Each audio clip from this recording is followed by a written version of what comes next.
Bonjour frères et sœurs. Il est ressuscité. Non. Si nous étions dans un stade de football, je suis sûr qu'on allait faire mieux que ça. Il est ressuscité. Les mamans ont compris. La maman a compris que quand on dit qu'il est ressuscité, on se met debout. Il est ressuscité.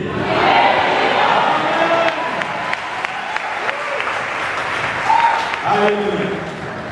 Frères et sœurs, que la grâce et la paix vous soient données ce matin de la part de Dieu et de la part de Jésus-Christ, notre Seigneur. Je suis content ce matin d'être celui qui va parler de la part du Seigneur. En ce dimanche de Pâques, où nous célébrons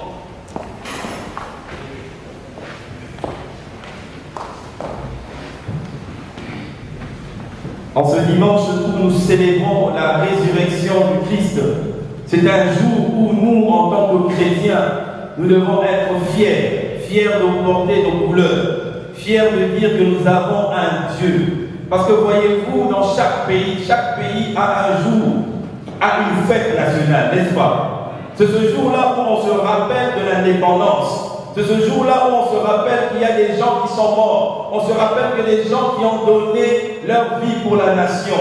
Mais nous avons plus que ça. Nous avons un Dieu qui a tout payé. Non seulement qui a tout payé, il a donné sa vie pour que toi et moi puissions être libres. Alors ce matin, je veux vous inviter à prendre vos Bibles et je veux vous inviter simplement à vous lever. À vous lever pour écouter la parole de Dieu. Vous savez, quand Dieu parlait à Israël était debout. Israël était debout en signe de respect, en signe de dire, voilà Seigneur, je me mets debout parce que c'est ta parole que nous voulons écouter. Et ce matin, nous allons écouter la parole de Dieu dans l'Évangile selon Luc. Nous allons lire le chapitre 24, le verset 1er jusqu'au verset 12. Je lis dans la version seconde. Le premier jour de la semaine, elles se rendirent à la tombe de grand matin, en apportant les aromates qu'elles avaient préparés. Elles trouvèrent que la pierre avait été roulée de devant le tombeau. Elles entrèrent, mais ne trouvèrent pas le corps du Seigneur Jésus. Comme elles étaient perplexes à ce sujet, voici que deux hommes se présentèrent à elles en habits resplendissants. Toutes craintives, elles baissèrent le visage vers la terre. Mais il leur dit, pourquoi cherchez-vous le vivant parmi les morts? Il n'est pas ici, mais il est ressuscité. Souvenez-vous de quelle manière il vous a parlé lorsqu'il était encore en Galilée et qu'il disait, il faut que le Fils de l'homme soit livré entre les mains des pécheurs, qu'il soit crucifié et qu'il ressuscite le troisième jour. Et elles se souvinrent des paroles de Jésus. Du tombeau, elles s'en retournèrent pour annoncer tout cela aux 11 et à tous les autres. Verset 10. C'était Marie-Madeleine, Jeanne, Marie de Jacques, mère de Jacques, et les autres avec elle dirent aux apôtres. Mais ces paroles leur parurent comme une niaiserie. Et ils ne crurent pas ces femmes. Verset 12. Mais Pierre se leva et courut au tombeau. En se baissant, il ne vit que les bandelettes qui étaient à terre. Puis il s'en alla chez lui dans l'étonnement de ce qui a été fait. Amen. Seigneur, ta parole est la vérité. Sanctifie-nous par ta parole. Amen. Prenez place. Bien-aimés dans le Seigneur, ce jour est un jour particulier. Est un jour particulier pourquoi? Parce que l'apôtre Paul nous dit une chose au chapitre 15 de 1 Corinthiens. Il dit, je vous communique ce que j'ai reçu. Je vous communique ce que j'ai entendu. Je vous communique ce qui m'a été annoncé. Et ce qui lui a été annoncé, c'est que Christ est ressuscité. Alléluia. C'est que Christ est ressuscité. Non seulement il était mort, mais il est ressuscité. Et plus tard, au verset 12 jusqu'au verset 20, le même Paul est en train de parler aux Corinthiens. Il dit, je suis étonné car certains d'entre vous ne croient pas à la résurrection. Il dit, si nous ne croyons pas à la résurrection, c'est que nous sommes perdus. Si Christ n'est pas mort, si Christ n'est pas ressuscité, c'est que nous sommes encore dans le péché. Et si nous sommes encore dans le péché, c'est que nous sommes des faux témoins. Et si Christ n'est pas mort, bien aimé, alors ma prédication ne sert à rien.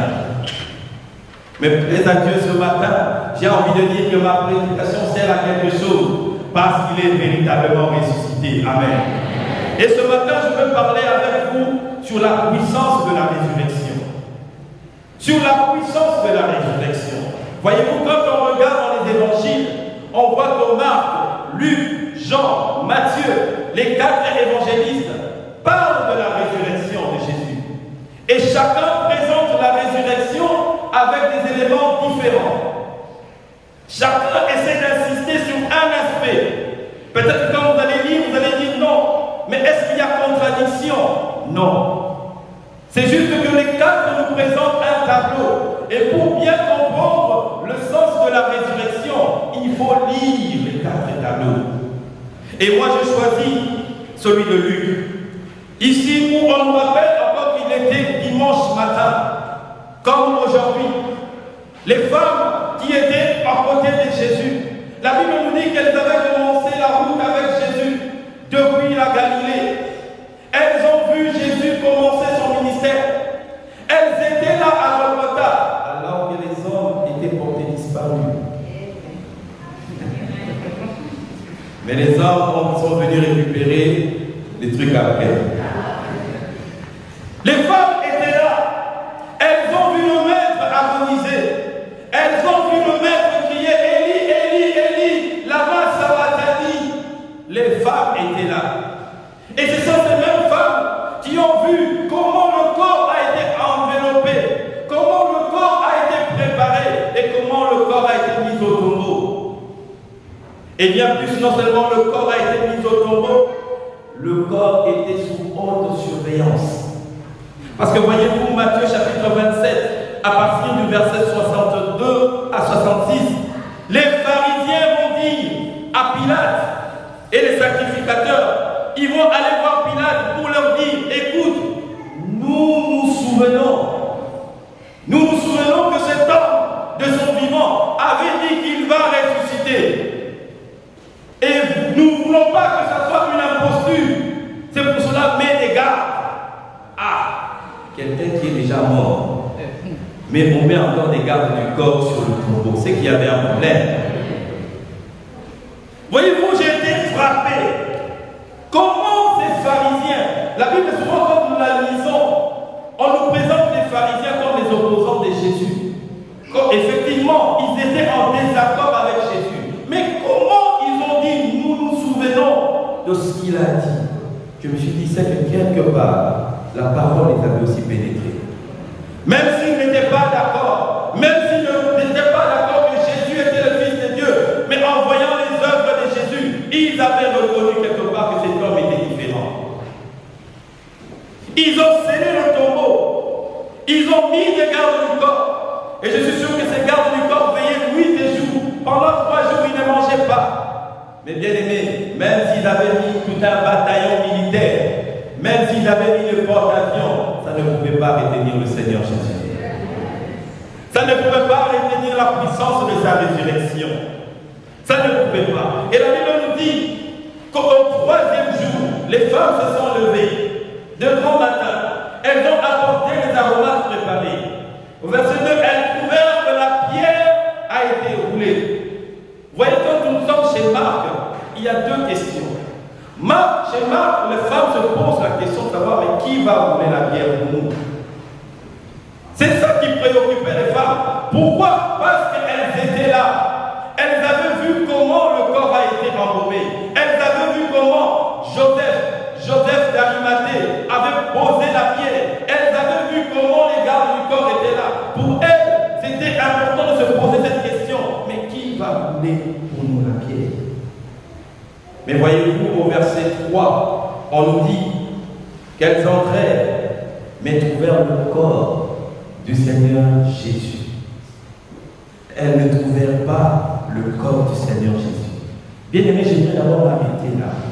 Si vous regardez dans les évangiles, si vous regardez dans les 4 évangiles, c'est la première fois où on trouve cette association. Et ça vient de la bouche des femmes. Le Seigneur Jésus. C'était une confession de foi. Ces femmes ont reconnu que Jésus était bel et bien le Seigneur. Alléluia. Était bel et bien le Seigneur. Et c'est ce que l'apôtre Paul aussi est en train de vouloir nous faire comprendre. Il nous dit dans Philippiens chapitre 3, le verset 10 à 11, il dit, bien-aimé, ce que je cherche, mon but à moi, mon but, pourquoi je suis là, ou ce que je fais, mon but c'est de le connaître. Et non seulement de le connaître, mais de connaître également la puissance de sa résurrection. Frères et sœurs, aujourd'hui les chrétiens, nous sommes comme, vous savez, dans tous les pays développés, les grandes puissances, ils ont une arme. C'est une arme qui est en même temps dissuasive, mais aussi c'est une arme aussi qui leur permet de dire à l'adversaire, si tu essaies de m'attaquer, je vais te détruire. Vous connaissez cette arme? Vous la connaissez ou pas? C'est ce qu'on appelle la bombe atomique. Les grandes puissances ont la bombe atomique. Aujourd'hui, si tu veux te lever pour attaquer les États-Unis, tu dois d'abord te poser la question, est-ce que moi-même je vais d'abord exister après les avoir attaqués? Parce qu'on nous dit qu'ils ont plus de 15 porte-avions. Ils ont une armée puissante. Ils ont même, j'ai même lu qu'ils ont même des armes qui peuvent détruire le monde 300 fois. Vous imaginez, le monde est déjà détruit, mais ils peuvent encore les détruire 300 fois. Ils ne sont pas seuls, les Russes en ont aussi. Les Français, tous ces pays en ont. Mais nous les chrétiens, on a plus que la bombe atomique. On a plus que la bombe atomique. Et c'est ce que Paul est en train de nous dire. Il dit, mon but à moi, c'est non seulement de connaître Christ, mais de connaître la puissance de sa résurrection, bien-aimée. Parce que dans la puissance de la résurrection, il y a une puissance dans la résurrection. Il y a une puissance. C'est pour cela dans Éphésiens, chapitre 1er, à partir du verset 7, 17, Paul dit ceci. Il fait sa prière pour les chrétiens d'Éphèse.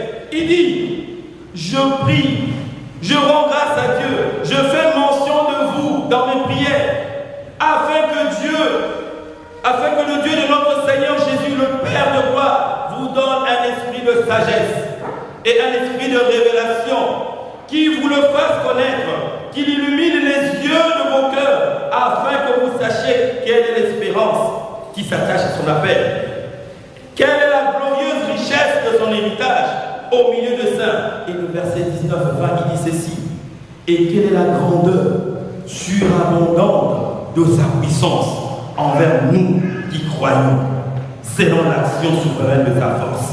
Il dit, afin que vous puissiez comprendre quelle est la grandeur, quelle est la puissance que Dieu a mis dans la résurrection. Verset 20, il dit, et bien cette puissance de Dieu, il a mis en action en ressuscitant d'entre les morts et en le faisant asseoir à sa droite, en ressuscitant les Christ bien-aimés. Voyez-vous, s'il y a un lieu, s'il y a un moment où nous voulons reconnaître la puissance de Dieu, c'est à la croix.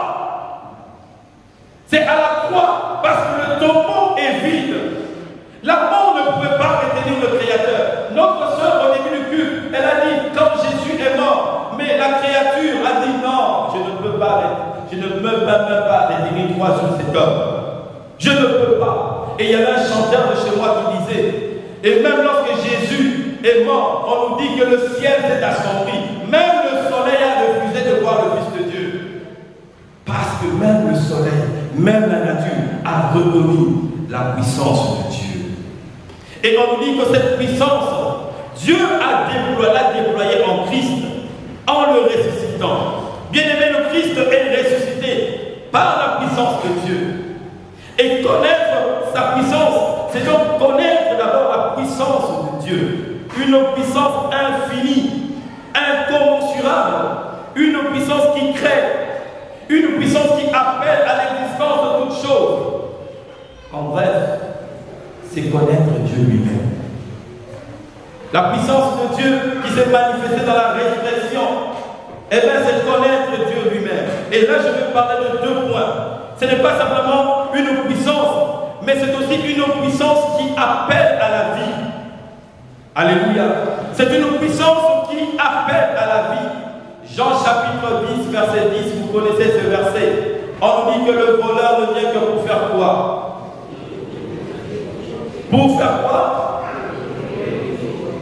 Tuer, voler et tout ce que vous voulez. Mais à la fin, on dit, mais Jésus continue, mais moi, je suis venu afin que quoi? Mes brebis aient quoi? La vie. Et il dit, je veux que mes enfants, je veux que tu aies la vie. Et le mot qui est utilisé pour la vie, c'est le mot Zoé. C'est la vie que Dieu nous donne. Ce n'est pas une vie simplement spirituelle, mais c'est une vie qui embrasse tous les aspects de la vie de l'homme. C'est-à-dire que Dieu veut que tu sois en bonne santé, parce que ça fait partie de la vie de Dieu. Alléluia. Dieu veut que tu réussisses dans tes entreprises, parce que ça fait partie de la vie de Dieu. Dieu veut que tu sois excellent dans tes entreprises, parce que ça fait partie de la vie de Dieu. La puissance de Dieu qui libère. Et cette puissance de vie est capable de briser même une pierre qu'on avait placée devant, croyant que cette pierre pouvait retenir les ressuscités. Mais la puissance de Dieu a brisé cette pierre. Alors toi qui es là ce matin, je ne sais pas quel est ton problème, je ne sais pas quel est ton souci, mais laisse-moi te dire une vérité, c'est que cette puissance agit encore aujourd'hui. Parce que la parole de Dieu nous dit qu'il est le même hier, aujourd'hui et éternellement. Ce qu'il avait fait au temps de Moïse, ce qu'il a fait au temps des disciples, il continue encore à le faire aujourd'hui. Et il nous donne cette puissance-là, mais parfois nous ne sommes pas conscients. Nous nous baladons avec cette arme. Nous avons cette puissance en nous. Et la parole de Dieu nous dit dans Éphésiens, on continue, verset 21. Il a mis en action dans le Christ, en le ressuscitant d'entre les morts, et en le faisant asseoir dans sa droite dans les lieux célestes. Mais ce n'est pas tout. Verset 21. Au-dessus de toute principauté, toute autorité, toute puissance souveraine, au-dessus de tout nom qui peut se nommer, non seulement dans le siècle présent, mais encore dans le siècle à venir. Dieu a donné à Jésus le nom qui est au-dessus de tout nom. Pas simplement pour les siècles passés. Voyez-vous, tout problème a un nom. Et laisse-moi te dire que peu importe le nom que porte ton problème, il y a un nom qui est au-dessus. Et il s'apprête par là, il dit, il a tout mis sous ses pieds et l'a donné comme chef suprême à qui? À l'Église. Alléluia. Bien-aimés, est-ce que nous réalisons la puissance que Dieu nous donne? C'est pour cela, bien-aimés, ne jouons pas. Quand l'Église fléchit les genoux, quand 2 ou 3 personnes fléchissent les genoux, bien-aimés, quelque chose se passe. Alléluia. Quelque chose se passe. Quand 2 chrétiens, quand 3 chrétiens se rassemblent et demandent à Dieu quelque chose, Dieu agit. Parce que la parole de Dieu dit, il a tout mis sous ses pieds et l'a donné. Et non seulement il a donné à l'Église, mais là, il a donné à l'Église la plénitude. La puissance de Dieu est une puissance de vie. Mais c'est aussi une puissance qui nous pousse à une vie renouvelée. Romains chapitre 6, le verset 5 au verset 11. Il est dit ceci dans Romains chapitre 6, le verset 5 jusqu'au verset 11. Je lis. Il est écrit, en effet, si nous sommes devenus une même plante avec lui, par la conformité à sa mort, nous le serons aussi par la conformité à sa résurrection. Si nous sommes devenus conformes avec lui par sa mort, nous le serons aussi par sa résurrection. Verset 6. Nous savons que notre vieille nature a été crucifiée avec lui, afin que ce corps de péché soit réduit à l'impuissance, et que nous ne soyons plus esclaves du péché. Car celui qui est mort est quitte du péché. Or, si nous sommes morts avec Christ, nous croyons que nous vivrons aussi avec lui. Sachant que Christ ressuscité d'entre les morts ne meurt plus. La mort ne domine plus sur lui, car il est mort et c'est pour le péché qu'il est mort, une fois pour toutes. Et maintenant qu'il vit, il vit pour Dieu. Verset 11, il dit, ainsi vous-même, après avoir dit cela, il dit maintenant, ainsi vous-même, considérez-vous comme morts au péché et comme vivants pour Dieu en Christ Jésus. Alléluia. La puissance de Dieu est une puissance qui nous pousse à une vie nouvelle, à changer de direction, à ne pas continuer à suivre le même chemin. Voyez-vous, quand vous regardez dans l'évangile, vous allez voir que le Jésus de la résurrection, il est différent de Jésus avant la mort. Avant la mort, il ne pouvait pas traverser les murs.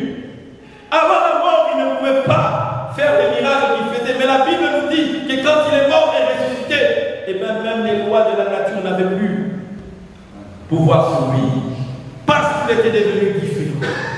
Et c'est aussi le cas pour nous. La puissance de Dieu, la puissance de la résurrection en nous doit produire une transformation. Les gens doivent voir, oui, il y a eu un Nico qui était avant Jésus, mais il y a un Nico après la résurrection. Mais s'il n'y a pas de changement, on va se poser la question, est-ce qu'il y a une véritable conversion? Parce que la vérité, aujourd'hui, on a du mal à faire la différence. On ne sait plus faire la différence. Et pourtant, dans Malachie, on dit clairement que vous verrez la différence entre ceux qui me servent et ceux qui ne me servent pas. La Bible nous rappelle que nous sommes fils et filles de lumière. Nous sommes le sel du monde. Mais que faisons-nous de cette lumière? Que faisons-nous de ce pouvoir que Dieu nous a donné? Que faisons-nous de la puissance que Dieu nous a donnée? Alors que dans nos maisons, nous avons des gens qui passent des nuits difficiles, qui ont du mal à dormir. Toi, tu es chrétien et chrétienne, tu es dans la même maison. Tu as dans ta famille des gens qui n'évoluent pas. Toi, tu es fier de dire oui, moi je suis chrétien. Bien-aimé, ce n'est pas comme ça que ça marche. Si le Seigneur est mort, il n'est pas mort pour toi seulement. Mais la Bible nous dit que car Dieu a tant aimé le monde, qu'il a donné sa vie pour le cosmos, l'humanité, afin que toute personne qui reconnaîtra que Jésus est Seigneur, et cette personne soit sauvée. Et que cette personne puisse aussi avoir la vie, les zoé que Dieu donne. Et bien souvent, nous ne sommes pas conscients de cela. Et nous voyons des gens souffrir. Nous voyons des gens vivre dans la misère, alors que Dieu veut que tout homme, toute personne soit libre.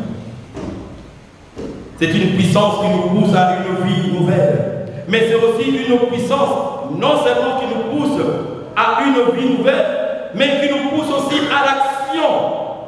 Elle ne s'arrête pas simplement à nous, mais elle nous pousse à l'action, à aller vers les autres. 2 Corinthiens chapitre 2, versets 15 à 16 nous dit, nous sommes pour Dieu comme le parfum de Christ, parmi ceux qui sont sous la voie du salut et parmi ceux qui sont sous la voie de la perdition. Vous imaginez que j'entre ici, que je mette un parfum qui ne sent pas bon. Je suis sûr, même si je parle bien, même si je suis bien habillé, tout le monde va sortir. Et c'est ce que nous sommes. La Bible nous dit que nous sommes pour Dieu un parfum.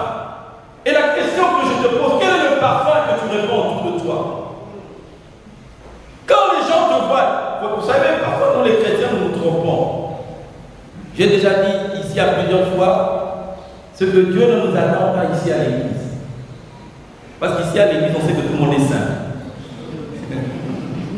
On sait qu'ici dans l'église, tout le monde a une bonne moralité.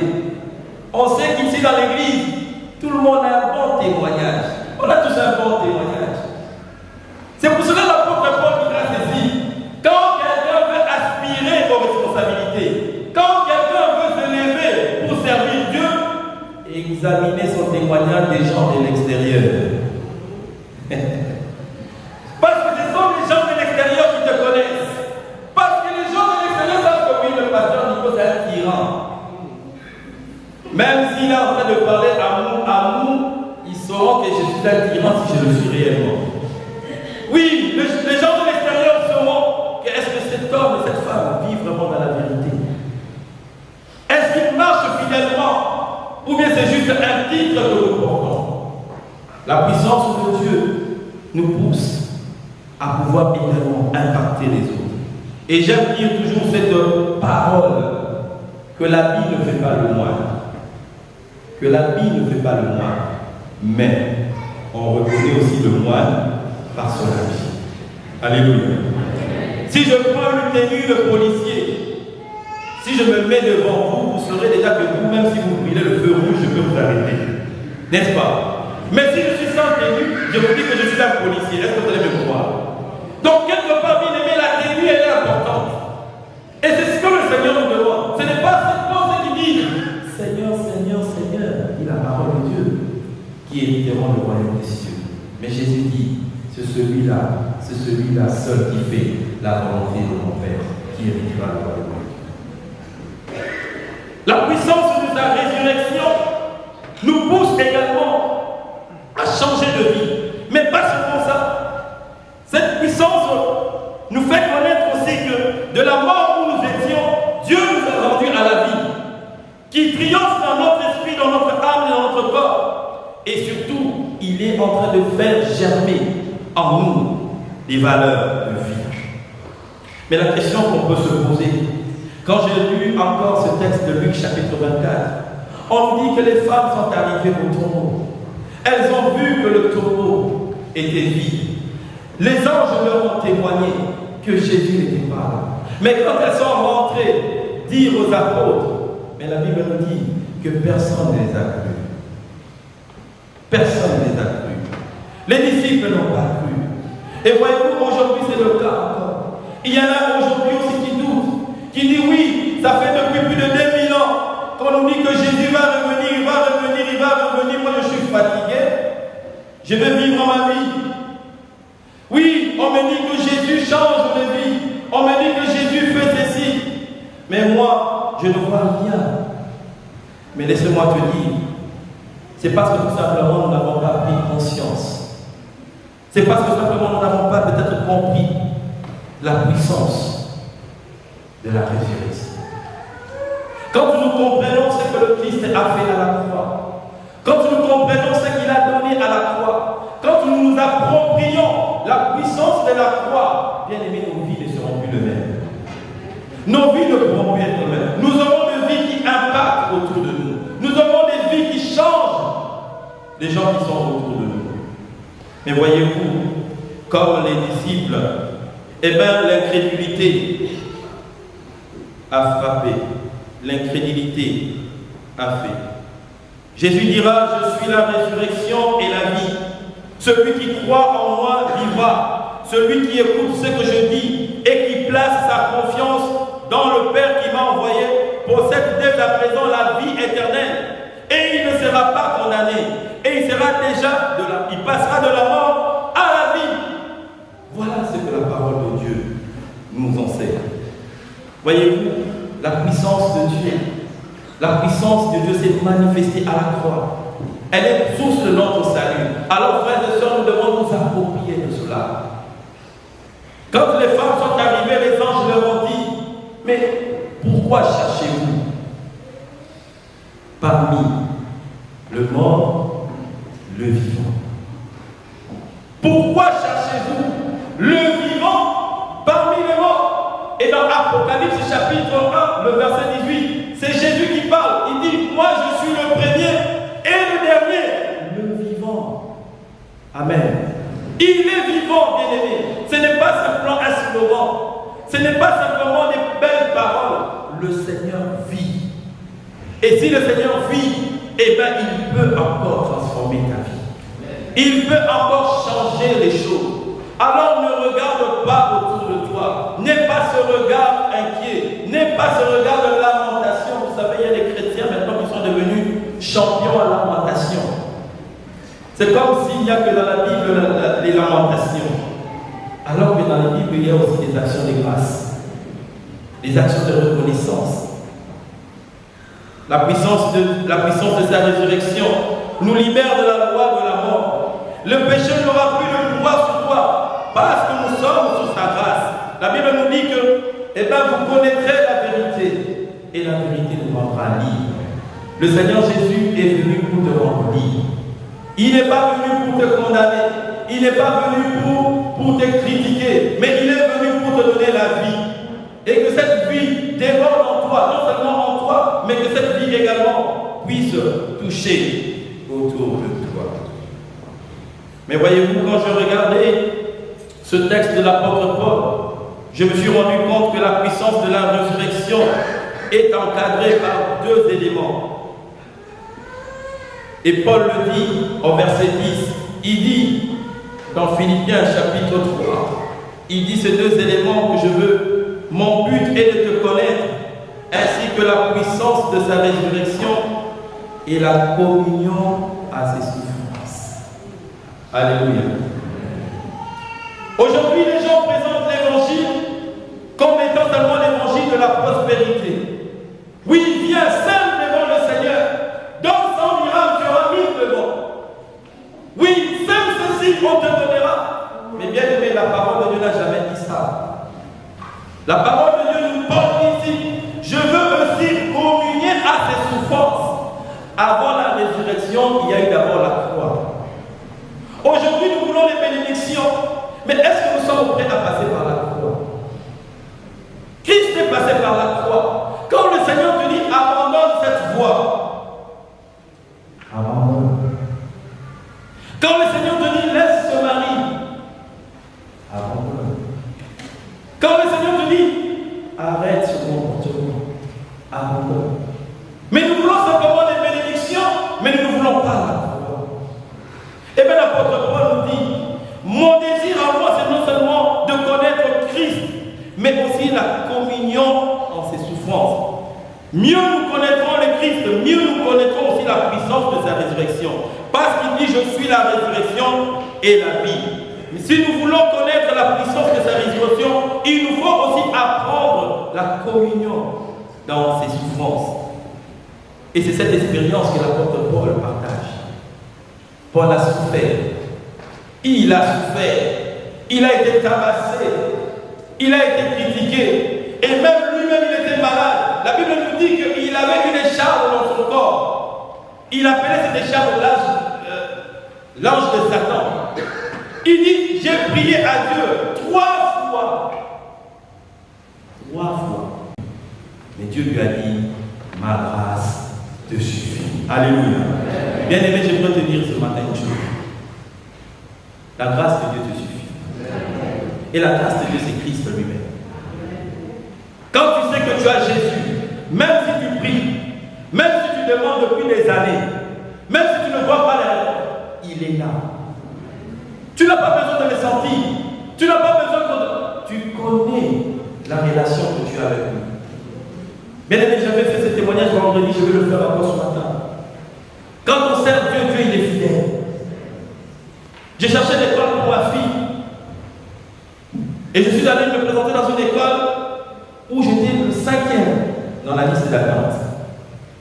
La directrice m'a dit, monsieur le pasteur, je suis désolé, je ne dois prendre que 25 personnes et vous êtes 5e.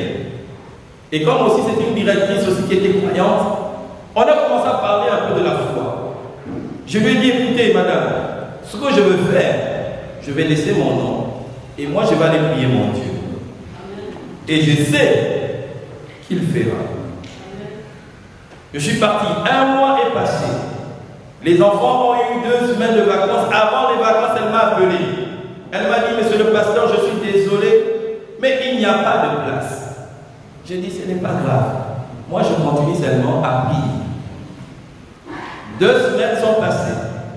Et à la reprise de la semaine, je vois sur mon téléphone un SMS de cette dame qui me dit, monsieur le pasteur, maintenant il y a une place qui s'est libérée. Alléluia. Bien aimé, nous nous réalisons pas. Je vous explique. Donc il y a déjà 25 personnes. Toi tu es 5e. Ça veut dire que pour que tu passes en 25, il faut au minimum qu'il y ait 6 ou 7 que Dieu enlève. Pour que je puisse rentrer là-bas, il fallait au moins que 6 personnes, que 6 familles existent. Pour que que ma fille entre là-dedans. Parce que c'était un fardeau pour moi. J'avais dit à Dieu, je ne peux pas me concentrer parce que j'ai ce souci. C'est pour cela que la Bible nous dit, ne vous inquiétez de rien. Faites connaître à Dieu vos besoins. Il est notre Père bien-aimé. Il connaît tes besoins. Tu n'as pas besoin de chercher des plans. Dis seulement, Seigneur, je te présente la situation. Je te présente mon problème. Je sais que la puissance de la résurrection agit. Je sais que tu fais encore. Je sais que tu as un projet de bonheur pour moi. Je sais que la situation va s'arranger. Fais-lui confiance seulement dans la foi. Et voyez-vous, ça m'a fortifié. Et c'est là que j'ai vu que, bien aimé, le Seigneur est fidèle. Ma grâce te suffit. C'est dans la faiblesse que ma puissance se manifeste, dit l'apôtre Paul. C'est lorsque nous sommes faibles, c'est à ce moment-là que nous sommes forts. Et je vais finir ceci en disant que Pâques, ce n'est pas un mythe. Je suis désolé, j'aime les chocolats, mais j'ai remarqué qu'aujourd'hui, c'est devenu plus une fête des chocolats. Pâques, c'est plus que des chocolats. Pâques, c'est plus que des chocolats. Et aujourd'hui, parfois, nous les chrétiens, nous ne nous rendons pas compte de cela. Le monde qui est autour de nous est en train de faire tranquillement ce travail, d'effacer tout ce qui est élément chrétien. Et nous-mêmes, les chrétiens, nous ne comprenons pas ça. Au lieu de fêter Pâques, au lieu d'inviter les amis, oui, nous commençons à discuter. Mais est-ce que vraiment Jésus avait dit qu'on célèbre Pâques? Est-ce que vraiment les 25 décembre, c'est dans la Bible? Montrez-moi. Il y a des gens qui vont te dire, montre-moi d'abord les 25, c'est écrit les 25 décembre. Bien aimé, on sait une chose. 25 décembre ou pas, on sait qu'il est né. 25 décembre ou pas, on sait qu'il est mort. 25 décembre ou pas, on sait qu'il est ressuscité. Et si nous savons qu'il est ressuscité, nous savons aussi qu'il reviendra. Voilà la vérité que nous devons saisir. Pas les éléments qui sont à côté. Parfois, nous nous battons pour ces éléments. Et certains refusent même de venir à l'église. Ils disent non, parce que vous là-bas, vous fêtez Noël. Nous allons fêter Noël. Nous fêterons pas. Mais le problème, c'est que nous n'attachons pas l'importance aux dates. Nous attachons l'importance à la réalité. Pâques, c'est une réalité. Ce n'est pas un mythe. Alors, quiconque te dira ça, dis-lui simplement, moi je sais simplement une chose. Que ça soit un mythe ou pas, je sais une chose, que le tombeau est vide. Et si le tombeau est vide, je sais que mon Créateur est vivant.